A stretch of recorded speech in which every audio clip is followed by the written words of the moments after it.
तो हम लोग चैप्टर 3 पे इक्विलिब्रियम के अंदर कल जो टॉपिक पे थे उसका नाम था what is the meaning of consumer equilibrium and it's two approaches. मैंने कहा हम पढ़ रहे थे what is the meaning of consumer equilibrium. अब हम पढ़ रहे हैं कि कंज्यूमर इक्विलिब्रियम कहाँ पे प्राप्त करता है, उससे कहाँ इक्विलिब्रियम मिलता है और वो कहाँ पे सेटिस्फाई होता है। और एक डेफिनेशन मैंने आपको इसकी कल लिखवाई थी, जरा पढ़ो कि क्या लिखवाई थी, ऊंचा ऊंचा जल्दी से। हाँ जी पढ़ो तो क्या लिखवाई थी।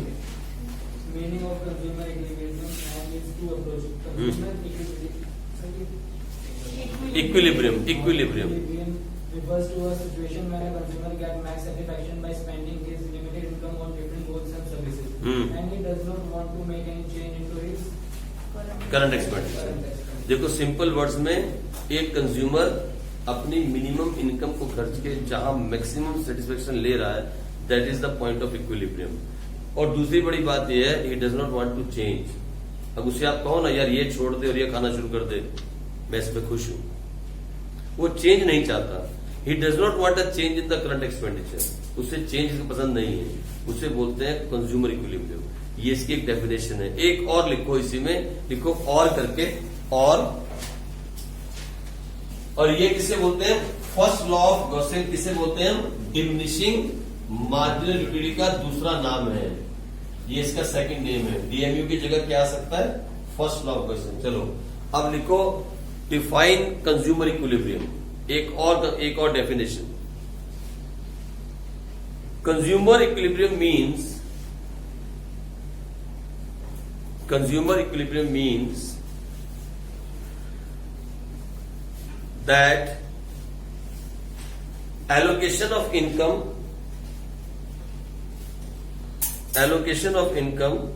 by a consumer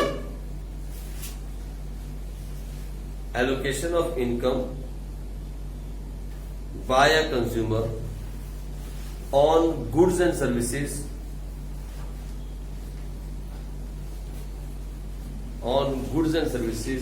he purchase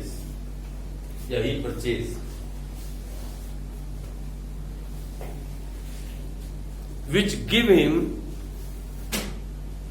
on goods and services he purchase which give him maximum satisfaction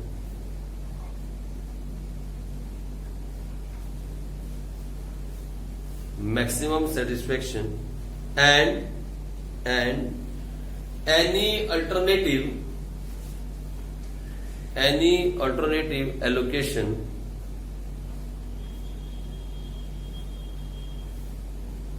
is going to reduce his satisfaction.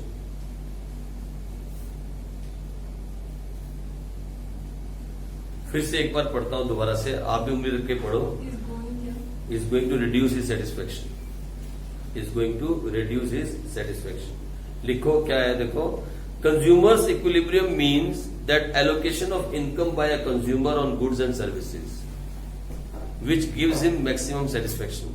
He purchased which gave him maximum satisfaction and any alternative allocation is going to reduce his satisfaction। मतलब एक consumer वहीं पे equilibrium लेके जाएगा जहां पे जो अपनी इनकम को उसने एलोकेट किया है उन गुड्स पे जो उसको मैक्सिमम सेटिस्फेक्शन देते हैं। अगर उसने जरा सा भी चेंज किया तो उसका सेटिस्फेक्शन लेवल गिर जाएगा। क्या हो जाएगा, गिर जाएगा। ये है कंज्यूमर इक्विलिब्रियम। बात सिंपल सी है, when you spend your limited income and get maximum satisfaction and you don't want to change that position, दोनों कंडीशन बोलनी है। अगर आपने एक लाइन बोली ना तो गलत हो जाएगा। मतलब अगर आपने कहा ना if a consumer wants to spend his limited income to get maximum satisfaction is called consumer equilibrium, बिल्कुल गलत हो जाएगा। ये उसका एक ही को है केस, इसमें दो बातें आ रही, बार बार देखना फिर सुनना। When a consumer spends his limited income to get maximum satisfaction and he does not want to change that, उस पर चेंज नहीं चाहता, that is called consumer equilibrium। दोनों बातें बोलनी है।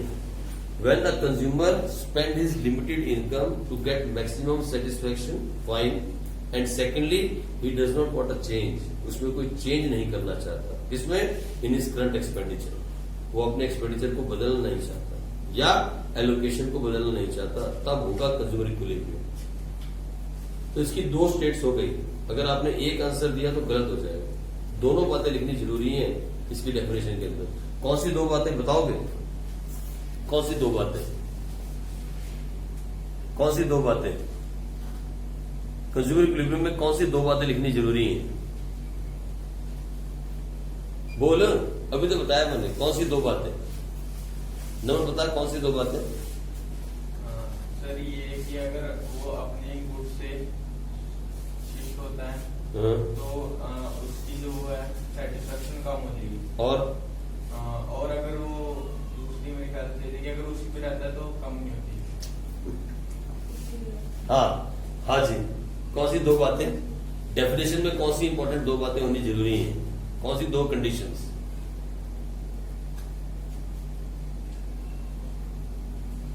कहाँ है तुम्हारा ध्यान? है? अच्छा आप बताओ कि कौन सी दो बातें? सर वो जो कंज्यूमर होता है वो लिमिटेड इनकम देके ज्यादा सेटिस्फेक्शन लेना चाहता है। ये तो एक बात। और दूसरी कि वो उस मतलब चेंज नहीं करना, उस कंडीशन से बदलना नहीं चाहता। चाहो। Very good, very good. At least class में तो राहुल मैं तेरे दो लपेड़े लगाऊंगा कस के। अब मैं तेरे दो लगा दूंगा। है? और कहा हो भाई? कहा हो? है? किसके ख्यालों में खोया? भूख लग रही है? फिर क्या महसूस हो रहा था आपको यहाँ बैठ के भी? कहाँ हो आप?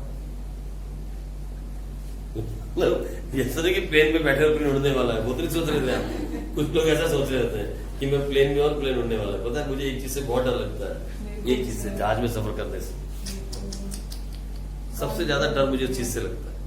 मैं दुनिया में और किसी काम से डरता, बस मुझे एक ही बात बार बार दिमाग में आती है, आज तो गए। जब भी मैं जहाज से जाता हूँ, और मैं कम से कम 25-30 बार जहाज में गया हूँ कम से कम, क्योंकि मैं 17 साल में 25-30 बार इंडिया आया हूँ, है ना।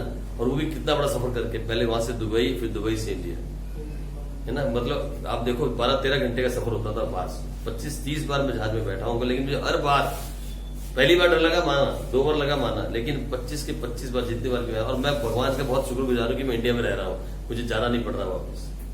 मुझे जहाज में चढ़ने से बहुत डर लगता है। सीढ़ियों से डर लगना स्टार्ट हो जाता है जब मैं चढ़ रहा होता हूँ, और जब मैं सीट पे बैठ जाता हूँ ना, मैं कुछ भी नहीं खाता जब तक वो पूरा के पूरा मुझे टेक ऑफ ना कर जाए और हम जगह पे ना आ जाए। मुझे बहुत डर लगता है उसके अंदर। और ऊपर जाके ना कानों के अंदर से ना, कानों के अंदर एक आवाज आती है, वो कानों में ऐसे गूं आवाज आती रहती है। और वो आवाज जब नीचे उतर जाओ ना, उसके बाद 2 दिन तक जाती नहीं कानों में से मेरे, वो ऐसे गूंजता रहता है मेरे कान तब तक।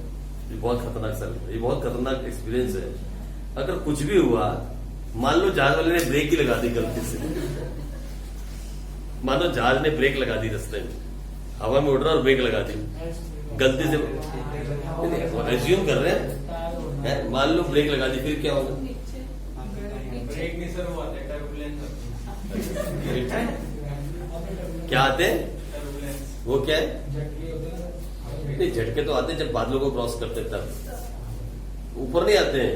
जब एक बार बादलों से ऊपर चले जाते हैं फिर तो बिल्कुल साफ नजर आता है, नीचे बादल ही बादल और ऊपर एकदम साफ नजर आता है, बिल्कुल साफ होता है। फिर कितनी बार देखा हमने दूसरे जहाज में जाते हुए, दिखते हैं खिड़की में से, बहुत बिल्कुल साफ होता है। लेकिन जब हम ऊपर चलते हैं, बादलों को क्रॉस करते हैं, तब ऐसे करके हिलता है। और जब नीचे उतरते हैं लैंडिंग के लिए, बस 2 ही वक्त पे हिलता है, ऊपर और कहीं झटके नहीं लगते। फिर तो गिलास रखो पानी का, कुछ नहीं होगा, वो झटके लगता। अच्छा हाँ, एक जगह और आती है जब हम उसको क्रॉस करते हैं ना, यूएई से आते हैं ना, यूएई वाले जब उसमें क्या बोलते हैं, वो नहीं आता कौन सा, मक्का मदीना, हाँ, जब वो आता है ना वहां पे, वहां चुंबकीय शक्ति है, वो फिर ऐसे करता है जहां उसका वहां कर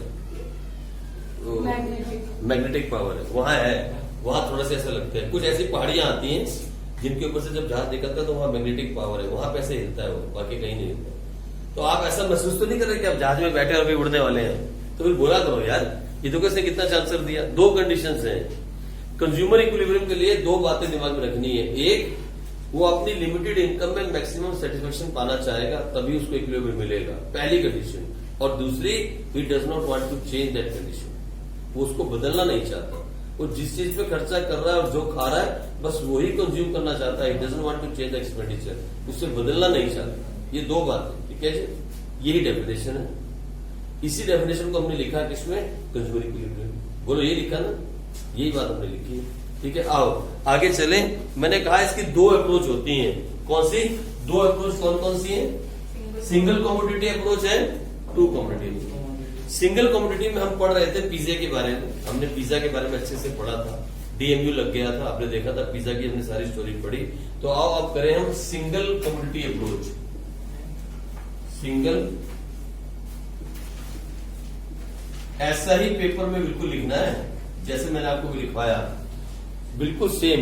you have to write one definition of consumer equilibrium and then you have to write single commodity approach या वन कॉमोडिटी अप्रोच। लिखो इसके बारे में। In case of single good, in case of a single good, a consumer is in equilibrium when the following two conditions are fulfilled। Single commodity case के अंदर एक consumer equilibrium तभी प्राप्त करता है। इक्विलिब्रियम का मतलब मालूम है तेरे को इधर कुलविंदर? कंज्यूमर इक्विलिब्रियम का मतलब है consumer satisfaction, where a consumer is maximized satisfied. एक कंज्यूमर खुश कहां पे होता है? इक्विलिब्रियम का मतलब वो है। इक्विलिब्रियम मतलब जहां जाके आपकी अति हो जाए और आप उससे नीचे नहीं आना चाहते, सबसे ज्यादा खुश हो आप। एक कंज्यूमर कब खुश होगा?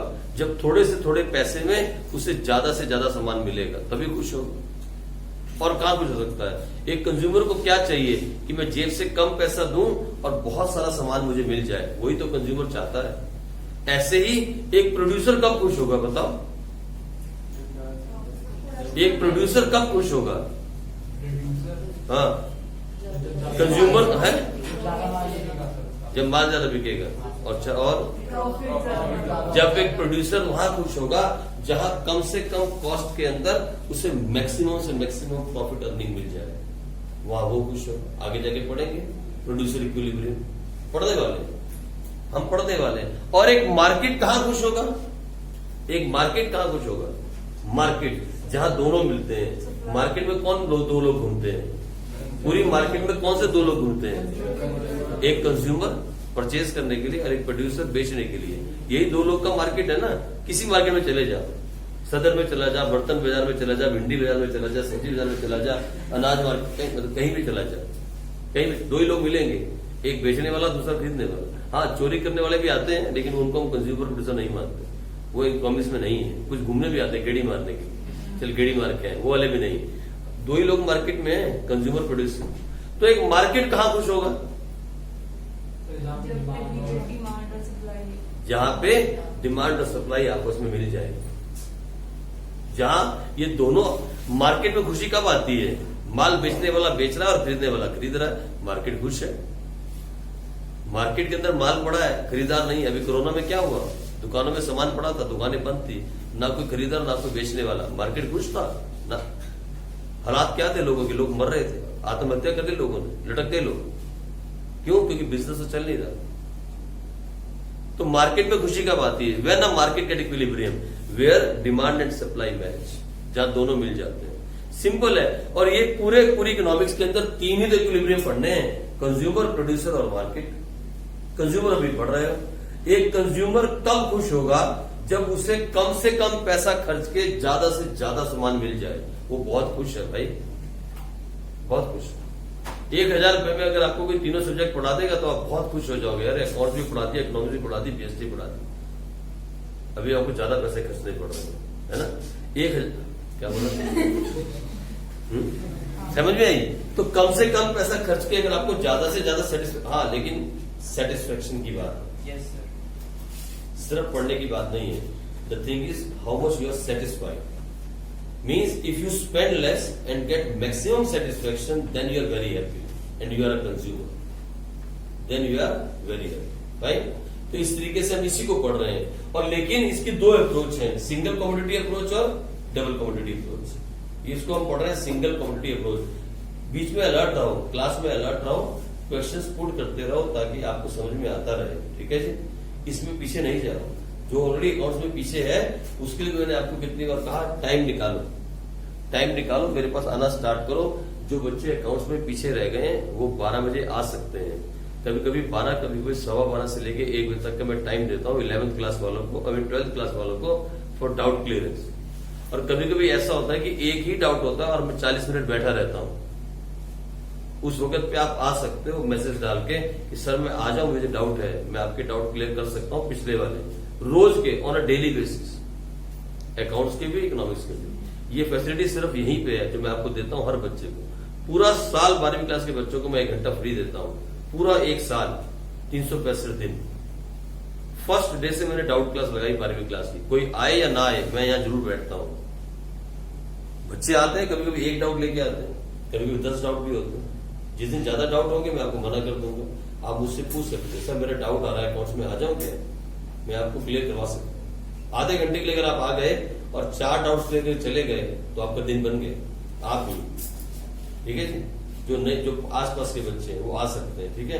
तो लो हम इसी को पढ़ने वाले हैं, क्या सिंगल कमोडिटी केस को पढ़ने वाले हैं। तो मैंने कहा a consumer will be in equilibrium in single commodity case when he fulfil 2 conditions. क्या लिखा है आपने,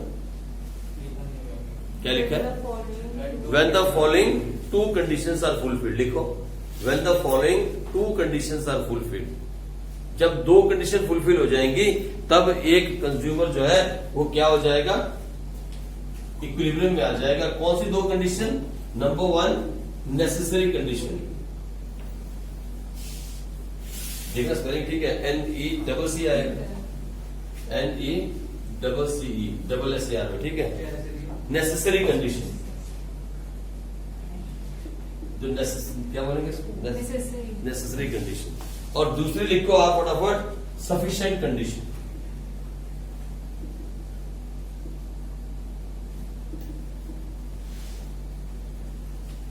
सफिशिएंट कंडीशन, 2 कंडीशन जब उसकी फुलफिल हो जाएंगी वो क्या हो जाएगा, वो इक्विलिब्रियम में आ जाएगा। कौन से केस में? सिंगल कमोडिटी केस में, जहां एक ही गुड्स की बात हो रही हो, चाहे पिज्जा चाहे बर्गर, कोई एक गुड चाहे चपाती, किसी एक गुड की जब हम बात कर रहे हैं तो उसके लिए 2 कंडीशन का फुलफिल होना जरूरी है ना। What is necessary condition? तो लिखो जल्दी से जल्दी, आ जाओ। नेसेसरी कंडीशन में लिखो इट मीन्स, इसका मतलब ये है, it means when the benefit, it means when the benefit which the consumer gets, it means when the benefit which the consumer gets by consuming that good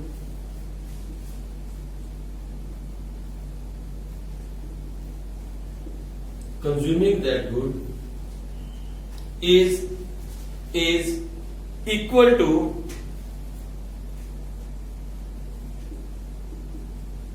its cost।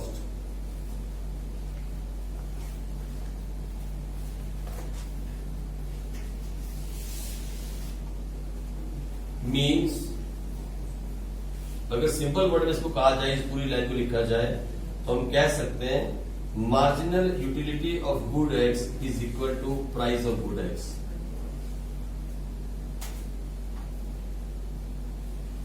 Necessary condition, जहां उस good से मिलने वाली marginal utility उसके paid price के equal आ जाए, वहां पे कंज्यूमर की नेसेसरी कंडीशन पूरी हो जाती है। Where the marginal utility of good x is equal to the price of good x.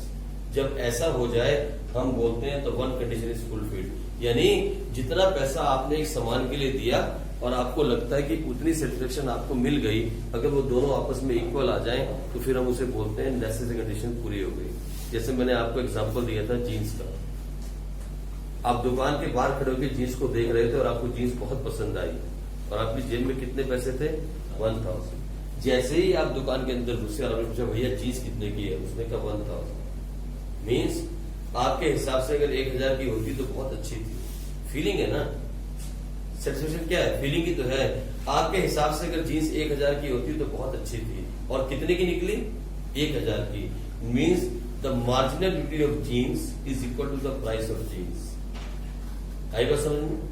आप दुकान के बाहर खड़े होकर जीन्स को देख रहे थे और आपने कहा यार अगर ये 1000 की मिल जाए ना, वाह बात बन जाए। और जैसे ही दुकान में एंटर किया पूछा भैया कितने की, बोला 1000। सबसे ज्यादा सेटिस्फेक्शन आपको तब मिलेगी जब आप सुनोगे उसके मुंह से कितना, 1000। क्यों? आपकी सोच क्या बोल रही थी और अंदर मिली कितने की। तो मार्जिनल यूटिलिटी मतलब यूटिलिटी क्या है, फीलिंग, पढ़ा ना आपने, feeling.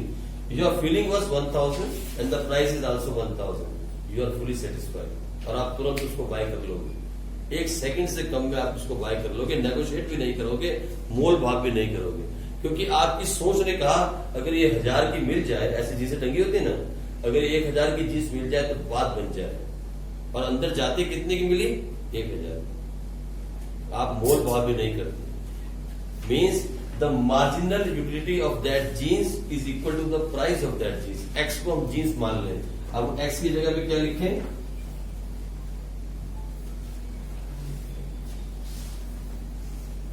That is called necessary condition. लेकिन हम जीन्स ना मान के, पिज्जा ना मान के, हम उसे क्या मान लेते हैं, x.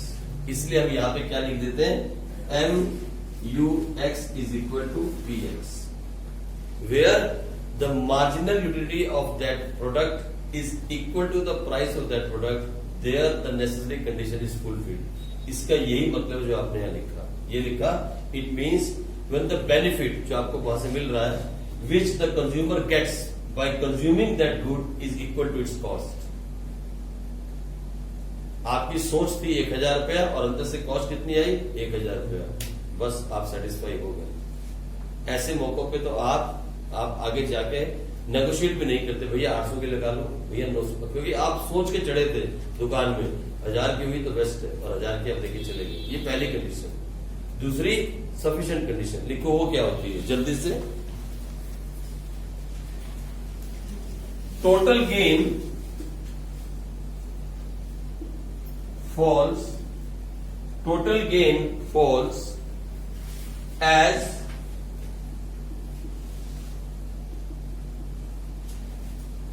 more is purchased after equilibrium।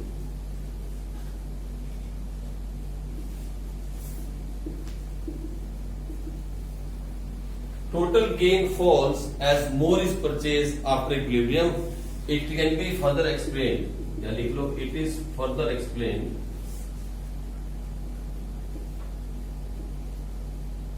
with an example।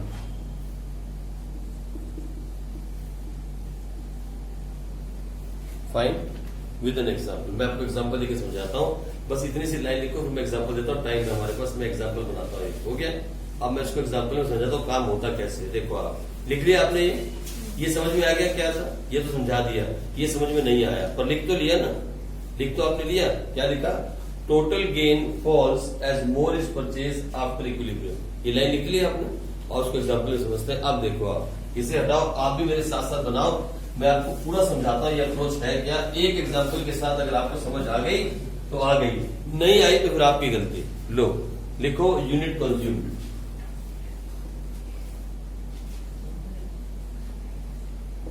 Unit consume में क्या लिखे, गोलगप्पे लिखे, गोलगप्पे। इसका गोलगप्पे अच्छे होते हैं, है ना, गोलगप्पे।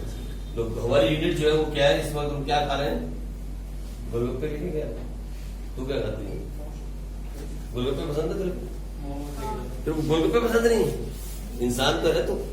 हाँ, गोलगप्पे किसको पसंद है, हाथ खड़े करो। और देखा, ये देख, तेरे को पसंद नहीं, तेरे को पसंद है गोलगप्पे? एक बारी में कितने खा सकती है, शर्त लगाएंगे। और आजकल तो गोलगप्पे टन टन करने वाला आता नहीं। कितने गोलगप्पे खा सकती है? आपसे ज्यादा 4-5 को पसंद बोलते हैं, 4-5 तो हम खाने के बाद खा जाते हैं। 4-5, हाँ जी, 20 बस। 20-25 तक। मैंने एक बार वो है ना, वो चस्का चाट भंडार वहां पे चस्का करके है ना, निगार सिनेमा के सामने, नाम है भाई उसका, उसके सामने एक बार मैंने गोलगप्पे खाने की शर्त रखी थी। सर वो एक जो अंदर से नहीं, मेन रोड पे है। मेन रोड पे है वो। हाँ, वो मैं बाहर रेडी लगाता हूँ, और दुकान उसके पीछे है ना। एक वो प्रिंस वाला है, और उसके साथ चस्का, 2 है, साथ है ना। वो प्रिंस वाला और कई 7-8 तरह का वो बनाता है, वो अमरूद वाला पानी और वो डिफरेंट पानी बनाता है। और वो 20 रुपए के सिर्फ 3 गोलगप्पे देता है, 3 एक प्लेट। यहाँ से ये तो ड्रामेबाजी है, ये सब आपने खाए नहीं थे उसके क्या प्रिंस के खाए नहीं, फिर आप भूल जाओगे सारे ये। फिर गोलगप्पे खाने स्पेशली वही जाना रात को 9 बजे 9 बजे जाना, रश नहीं होता, आराम से फ्रेश में। उसको बोला पहले हाथ सैनिटाइज कर ले अच्छे से, सैनिटाइज घर के लेके जाओ, घर से ले जाओ सैनिटाइजर, उसके हाथ ऐसे करो और अच्छे से सैनिटाइज मारो, उसको बोलो सैनिटाइज करो, फिर उसके बाद खिलाना शुरू करो, ठीक है। और मैं तो ग्लव्स भी अपने ले गया था, ग्लव्स 10 रुपए की वो आते हैं ना, वो कलर करने वाले ग्लव्स, वो भी लेके गया। वे ग्लव्स डाल ले, सैनिटाइज कर ले और फिर खिला मुझे ऐसे। और प्लेट भी मैंने बोला हम अपनी लेके आए, तुम मत देना, किस तरीके से खाने, है ना। हाँ, केयर भी प्रिकॉशन रखने पड़ेंगे ना गोलगप्पे के साथ। तो गोलगप्पे रख लेते हैं। गोलगप्पे जो है बहुत फेमस चीज है और बहुत पसंद है। तो लो, हमने यहाँ गोलगप्पे रखे, अरे सर आपको कितने खाया? मैंने खाए बेटे 500 रुपए की। आपने बताया कितने होते हैं वो? आप लगा लो 500 रुपए की खाए और 20 रुपए की प्लेट थी एक, तो 500 डिवाइड बाय 20, 25 प्लेट हो गई। और एक प्लेट में 3 गोलगप्पे थे, तो 75 गोलगप्पे हो गए। सर ये कुछ ज्यादा थोड़ी पैसा है।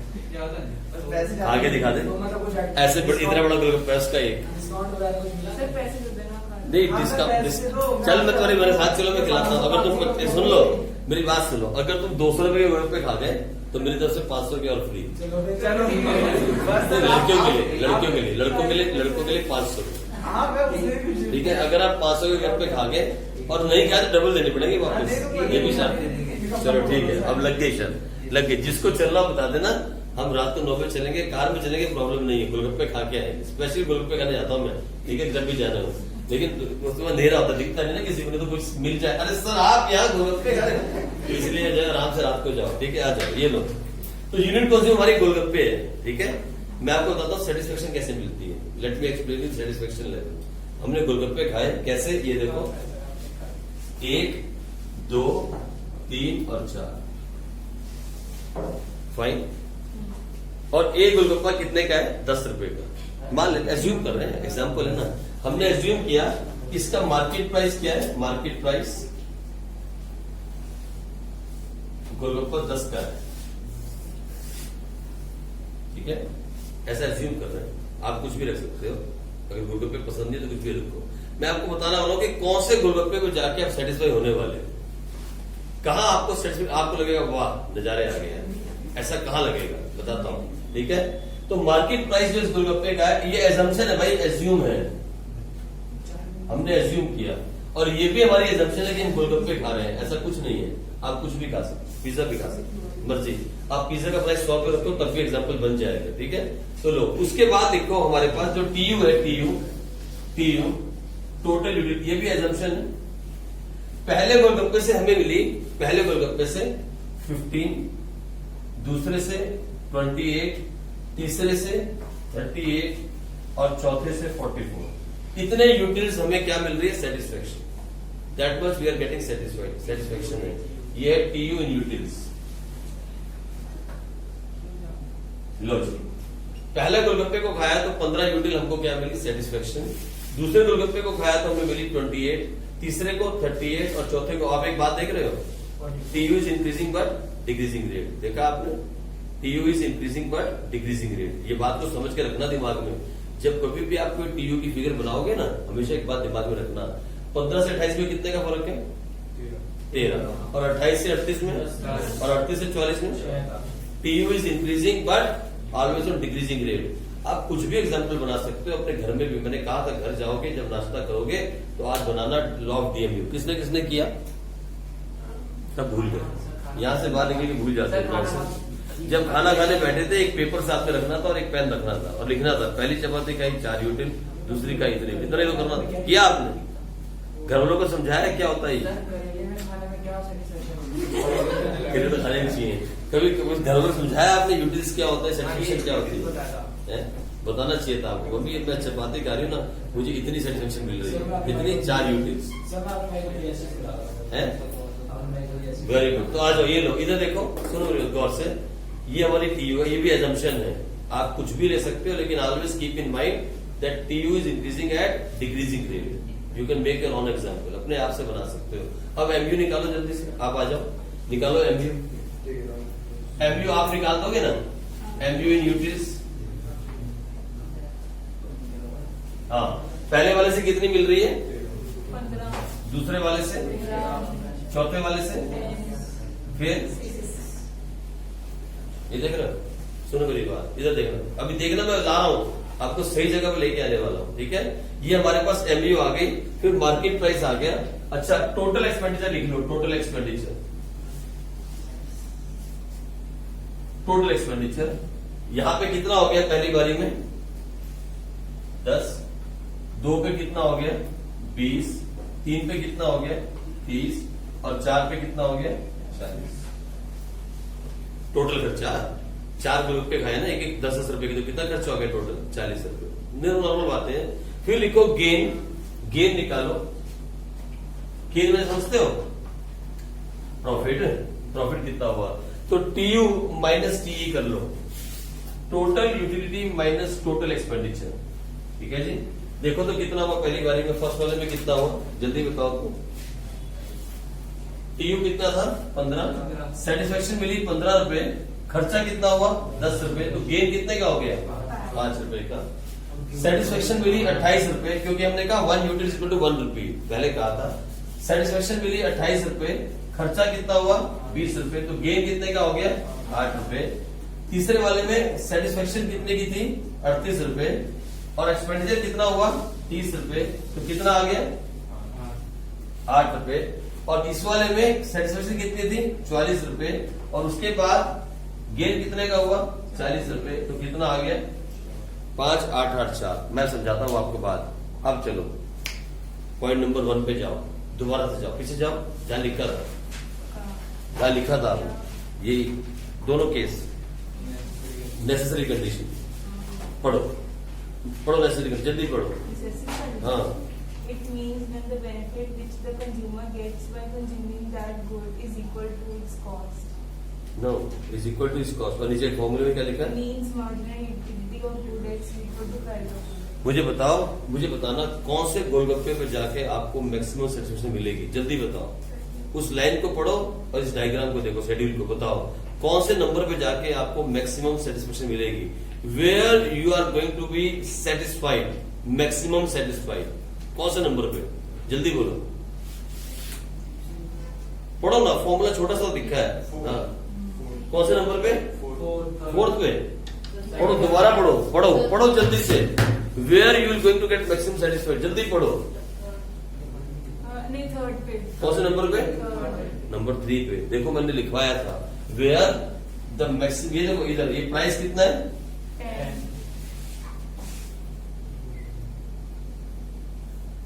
मैं हटा देता हूं 5 मिनट के लिए। मैंने कहा था where the MU of good x is equal to the price of good X, कहा था ना मैंने। जहां जो पैसा आपने खर्चा, जो सेटिस्फेक्शन आपको मिल रही है उस गुड से, एमयू, ये तो लिखवाया था मैंने, आप याद करो, मैंने यहां लिखवाया है। मैं इसको 20 से हटा रहा हूं, टाइमिंग बाद में लिख दूंगा, मुझे बताना क्या था। मैंने कहा था MU of X is equal to price of X, और यहां एक्स क्या है, एक्स क्या है, बोलो पे ना एक्स। हमने कहा जहां पे marginal utility of that good is equal to the price of that good, at that point a customer is maximum satisfied. तो तीसरे वाले गोलगप्पे पे आप सबसे ज्यादा सेटिस्फाइड होने वाले हो। ये पहली बात थी, नेसेसरी कंडीशन, ये लिखवाया था मैंने, और उसके बाद अगला पढ़ो था sufficient condition. Total gain falls as more is purchased after equilibrium. It is further explained. ये लो, ये लो, ये लो, इधर देखो, इधर देखो, गौर से, गौर से, मैं खत्म करने वाला हूं, 2 मिनट और दे दो। सफिशिएंट कंडीशन ने क्या कहा, the total gain falls as the more is purchase और कंज्यूम आफ्टर द इक्विलिब्रियम। मुझे बताना सबसे पहली बारी में इसको कितना गेन हुआ था, सबसे गेन, गेन कितना, दूसरे में, तीसरे में, चौथे में। मैंने कहा था ना टोटल गेन फॉल्स, 8 से कितने पे आ गया 4। When the more is consume, उसने एक गोलगप्पा और खाया और गेन क्या हो गया, गिर गया, कब, आफ्टर द इक्विलिब्रियम। ये क्या पोजीशन थी, इक्विलिब्रियम। अगर इक्विलिब्रियम लेवल के बाद आपने और खाया तो फिर आपको उससे गेन नहीं होगा, लॉस होना स्टार्ट हो जाएगा, आप गेन में नहीं रहो। जहां आपको सेटिस्फेक्शन मिल गई उसके बाद अगर आपने और खाने की कोशिश की तो फिर पेट खराब हो जाएगा, फिर आप गेन नहीं करते हो, फिर आप जबरदस्ती ठूसते हो। यही काम चलता ना आपके साथ, यही होता कि नहीं होता। 4 चपाती तक आप मजे में थे, चौथी पे आके आप सेटिस्फाई हो गए, पांचवी मम्मी ने जबरदस्ती खिला दी, फिर क्या हुआ? फिर आप घूमने लग गए उसको बचाने के लिए। यही करते हो ना, यही मैं समझाना चाहता हूं। यहाँ दोनों कंडीशन समझो। Necessary condition is a condition where the price of the good is equal to the marginal utility of that good. कहा? या sufficient condition where the total gain falls when he consumed more golgappa after the equilibrium। पसंद है उसको गोलगप्पे, उसकी नीयत नहीं भर रही मेरी जैसे आदमी की, खा ही जा रहा है, लेकिन सेटिस्फेक्शन तो यही मिल चुकी है, ही इज ऑलरेडी सेटिस्फाइड। अब तो जबरदस्ती ठूस रहा है, लेकिन क्या हो रहा है? गेन गिरता जा रहा है, अभी भी गेन में, और एक और खाएगा ना लॉस में चला जाएगा। तो कंडीशन है एक कंज्यूमर के लिए सिंगल कमोडिटी के अंदर क्या होने के लिए? सेटिस्फाइड होने के लिए, इक्विलिब्रियम पे आने के लिए। पहली कंडीशन नेसेसरी कंडीशन, दूसरी कंडीशन सफिशिएंट कंडीशन, और नेसेसरी कंडीशन कहती है where the MUX is equal to PX is called necessary condition. MUX मैंने marginal utility of that good is equal to the price of that good. Sir आपने 10 ले लिया, अब कुछ भी ले लो, कुछ भी ले लो, एक ही प्राइस लेना, 5 ले लो, ठीक है, तब भी इक्वल आ जाएगा भाई। तो ये देखो, हमने कहा जहां price of that good is equal to MUX, ये वाली condition, this is called equilibrium, this is the state of equilibrium. यहां वो इधर हेलो, उसको यहां पे इक्विलिब्रियम मिला, पहली कंडीशन फुलफिल हो गई। सर दूसरी कंडीशन, तो हमने कहा the total gain will start falling if we consume और परचेज, कुछ भी कह सकते हो, if we consume more goods. तो उसने एक और गोलगप्पा खाया और गेन 8 से गिर के 4 पे आ गया, कब? After the equilibrium. Equilibrium level मिलने के बाद अगर आपने और ठूसा तो फिर उसका गेन घट जाएगा, बढ़ेगा नहीं। आपको जो गेन मिलता है, जो प्रॉफिट मिल रहा था खाने से, जो मजा आ रहा था, वो मजा अब नीचे चला गया, अब मजा नहीं आ रहा, आप जबरदस्ती ठूस रहे हो। मजा यही था, मैक्सिमम मजा यहाँ पे आया, बस यहाँ आप मैक्सिमम मजे में थे, वाह स्वाद आ गया, इसके बाद अब सजा आया, मजा नहीं। सर मजा तो उसके ऊपर वाले में भी तो नहीं है। लेकिन ऊपर वाले में मजा आया, लेकिन वो जितने पैसे खर्च रहा था सेटिस्फेक्शन उससे ज्यादा मिली। देखो कितना पैसा खर्चा उसने, सेटिस्फेक्शन कितनी थी? 15 रुपए, लेकिन पैसा कितना खर्चा? 10 रुपए। हम उसे भी सेटिस्फाई नहीं बोलते, जहां उसको जितना पैसा आप खर्च रहे हो उससे ज्यादा या उससे कम मिल रही है तो आप सेटिस्फाइड नहीं हो, उसके बराबर मिलेगी तो आप सेटिस्फाइड हो। अब कभी कभी ऐसा होता है कि मान लो ये देखो, आपको कितनी सेटिस्फेक्शन मिल रही है? 15 रुपए, पैसा कितना खर्च रहे हो? 10 रुपए, कितने गेन में हो? 5 रुपए के गेन में हो। देख रहे हो, कभी कभी ऐसा होता है कि आप चीज खा रहे हो या स्वाद नहीं आ रहा, आपने पहला पीस खाया, ठीक है, मजा नहीं आया, आपको कभी कभी ऐसा लगता है कि जो सेटिस्फेक्शन लेवल है आपकी वो नहीं फुलफिल नहीं कर रही। तो दोनों कंडीशन के अंदर चाहे ज्यादा मिल जाए चाहे कम मिल जाए, हम दोनों को सेटिस्फेक्शन नहीं मानते। हम सेटिस्फेक्शन उसी लेवल को मानते हैं जहां जो आपने चीज का प्राइस दिया और उसके बराबर आपको सेटिस्फेक्शन मिल गई। जैसे मैंने जीन्स की बात की थी, जब दुकान के बाहर खड़े थे और 1000 की जीन्स थी, आपकी सोच थी ये 1000 की हो तो मुझे मिल जाए, और अंदर जाते कितने की आई? 1000 की। लेकिन अगर दुकानदार कहते ना 800 रुपए की, 800 की, फिर भी आप सेटिस्फाइड नहीं हो। मालूम है क्यों? पूछो क्यों? आप बोलोगे प्राइस तो कम है। सुनो मेरी बात, आपने कितने की चीज सोची? 1000 की, और अंदर दुकानदार ने क्या बोला? ये 800 की है। आप सेटिस्फाइड नहीं हो, बता सकते हो? आप सेटिस्फाइड नहीं हो, जबकि आपके पैसे 200 रुपए बच रहे हैं, फिर भी आप सेटिस्फाइड नहीं हो। मालूम है क्यों? एक ख्याल आपके दिमाग में उसी टाइम आएगा। आप ह्यूमन नेचर बता रहा हूं मैं, कंज्यूमर का नेचर। यार अगर मेरे पास ना 600 रुपए होते, मैं 2 ले जाती। मैंने यही करा था शादी में। क्वालिटी अच्छी नहीं है ना? 200 था। यही कहानी होती है, यही कंज्यूमर की स्टडी हम कर रहे हैं। हम कंज्यूमर की हर बात को जानते हैं, कंज्यूमर क्या सोच सकता है। मैं भी कंज्यूमर हूँ, आप भी कंज्यूमर हो, हम एक दूसरे को अच्छे से जानते हैं। अगर आप दुकान के बाहर खड़े होकर किसी चीज के बारे में सोच रहे हो और आपकी जेब में 1000, अच्छा लिमिटेड इनकम है, ये नहीं बोला सर मैं 600 निकालूंगा चीज ले लूंगा, इनकम 1000 है, पैसे कितने हैं? 1000। आप अंदर गए, उसने बोला 700 रुपए, मजा नहीं आएगा आपको। बेशक 300 बच रहे हैं, लेकिन पता दिमाग में जो ख्याल आएगा क्या? उफ, 400 रुपये मम्मी और देती ना, 400 और, तो आज मैं 2 जींस लेके घर जाती, मजा नहीं आया। लेकिन जिस टाइम उसने कहा ना, आपकी सोच क्या थी? 1000, और दुकान में घुसते उसने क्या कहा? 1000। सबसे ज्यादा खुशी आपको मिलेगी, सबसे ज्यादा सेटिस्फाइड आप हो जाओगे। तो ये है मार्केट का ट्रेंड, ये है इसमें। और मैं भी तो बोला अगर उससे कम में मिलेगी तो आप ले तो लोगे, नो डाउट, आप बाय कर लोगे, लेकिन सेटिस्फेक्शन नहीं मिलेगी। क्यों? दिमाग में ख्याल रह जाएगा यार अगर मान लो 700 रुपए कह दिया उसने, तो सबसे पहला ख्याल दिमाग में क्या आएगा, यार अगर 400 रुपए और होते तो कितनी आ जाती, तो सेटिस्फेक्शन कहाँ मिली? तो सर वो सेटिस्फेक्शन एक फीलिंग है, सेटिस्फेक्शन एक फीलिंग है भाई, सेटिस्फेक्शन एक फीलिंग है। तो हम इसको यूटिल्स में नाप रहे हैं, इसमें नाप रहे हैं, हम नाप नहीं सकते सेटिस्फेक्शन, ये तो एक फीलिंग है। लेकिन हम इकोनॉमिक्स के अंदर उसको नाप रहे हैं, किसमें? यूटिल्स के अंदर। हम बोल रहे हैं कि पहले गोलगप्पे से 15 रुपए की सेटिस्फेक्शन मिली, 15 रुपीज की, लेकिन ऐसे आप नाप नहीं सकते, ये तो एजम्पशंस है सारे के सारे। लेकिन सेटिस्फेक्शन वहां पे हो, सुनो, आप सेटिस्फाइड वहीं पे हो जहां पे आपका प्राइस जो आपने पे किया which is equal to the satisfaction of that good, MUX is equal to PX। ठीक है जी। हेलो, इधर राहुल समझ में आया? समझ में आया? नहीं तो बोल रहा समझ में नहीं आया। समझ तो आ गया हम्म। कि अगर उसको 1000 में मिली, 1000 में मिली तो सेटिस्फेक्शन को मिलेगी। तो मतलब सिर्फ मेरी बात सुनो, मेरी बात सुनो, आप दो कंडीशन दिमाग में रखो, where the MUX of that good means the marginal utility of that good is equal to the price of that good. At that point a customer is maximum satisfied, number 1। And number 2, if he purchase और consume after the equilibrium, the total gain start falling. बस इतनी बात याद रखना। उसके आगे की जगह बढ़ के वो परचेज करेगा या कंज्यूम करेगा तो टोटल गेन फॉल हो जाएगा। दो बातें, दो छोटी छोटी बातें और एक ये शेड्यूल। चाहो तो इसी को कॉपी कर सकते हो, चाहो तो अपना बना सकते हो, चाहो तो जो हमने पहले बनाया था उसको आगे ले सकते हो। ठीक है जी। आप जैसे कर सकते, ये था सिंगल कॉम्पिटिटिव केस, कल हम करेंगे इसका 2 कॉम्पिटिटिव केस, वो थोड़ा सा आपको कंफ्यूज करेगा। ठीक है जी। चलो आगे बढ़ेंगे कल।